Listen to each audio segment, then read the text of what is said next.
जब गोलियों की जगह किताबें और जूते पालिश कर राष्ट्र निर्माण किया जाए तो समझिए कोई और नहीं, जाकिर हुसैन जैसा शख्स ही पैदा हुआ है।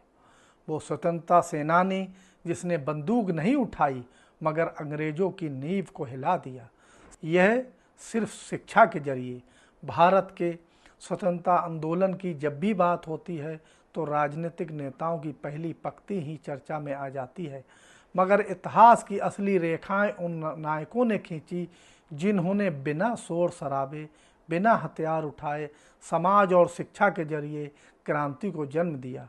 डॉक्टर जाकिर हुसैन ऐसे ही एक युग दृष्टा थे, एक शिक्षाविद, एक राष्ट्र निर्माता और भारत के पहले मुस्लिम राष्ट्रपति थे।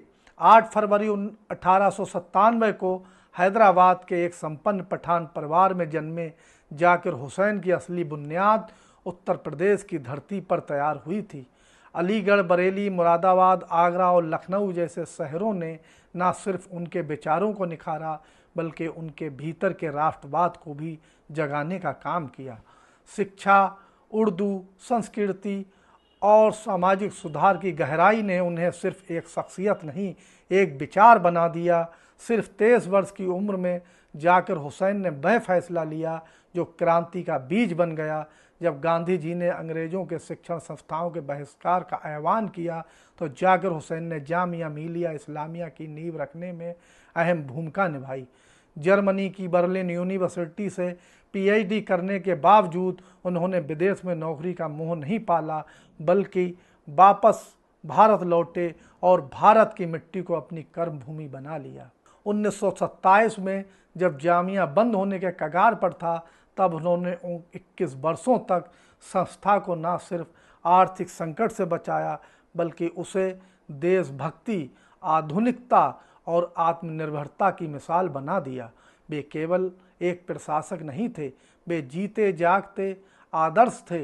एक बार छात्रों में अनुशासन लाने के लिए वे खुद यूनिवर्सिटी के गेट पर बैठकर जूते पालिश करने लगे। उन्होंने बताया कि नेतृत्व आदेश देने से नहीं, उदाहरण बनने से आता है। अलीगढ़ मुस्लिम यूनिवर्सिटी के कुलपति रहते हुए उन्होंने रोहिलखंड के जिलों बरेली, बदायूं, पीलीभीत और मुरादाबाद में युवाओं को प्रेरित किया। शिक्षा को लेकर उनका जोश भाषणों में नहीं, उनकी सादगी विचारों और कार्यों में दिखाई देती थी। वो पाकिस्तान के घोर विरोधी थे। उनका मानना था कि मजहब के नाम पर मुल्क का बंटवारा एक ऐतिहासिक भूल होगी। आज़ादी के बाद उन्होंने भारत के भीतर एकजुटता और सहिष्णुता को मजबूती देने में अहम भूमिका निभाई। वे राज्यसभा के सदस्य बने, बिहार के राज्यपाल रहे, फिर देश के उपराष्ट्रपति और आखिरकार 13 मई 1967 को भारत के पहले मुस्लिम राष्ट्रपति बने थे।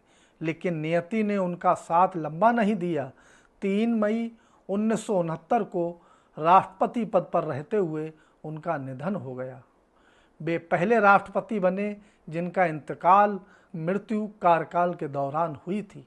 भारत सरकार ने उन्हें 1963 में भारत रत्न से सम्मानित भी किया और आज भी जामिया मिलिया इस्लामिया विश्वविद्यालय उनके विचारों की संजीव प्रेरणा है। डॉक्टर जाकिर हुसैन ना तो मंचों के नेता थे, ना नारेबाजी के शौकीन। वे विचारों से आंदोलन रचते थे। शिक्षा को हथियार बनाकर उन्होंने भारत की आत्मा को मजबूत किया और यही वजह है कि उत्तर प्रदेश और विशेषकर बरेली आज गर्व से कह सकता है कि उसने एक ऐसा नायक गढ़ा जिसने मुल्क को सिर्फ संविधान नहीं, संस्कार भी दिए। ऐसे और अनसुने स्वतंत्रता सेनानियों की कहानियाँ जानने के लिए आप द जस्टिस हिंदी को सब्सक्राइब करें, क्योंकि इतिहास को जानना भविष्य को बदलना है।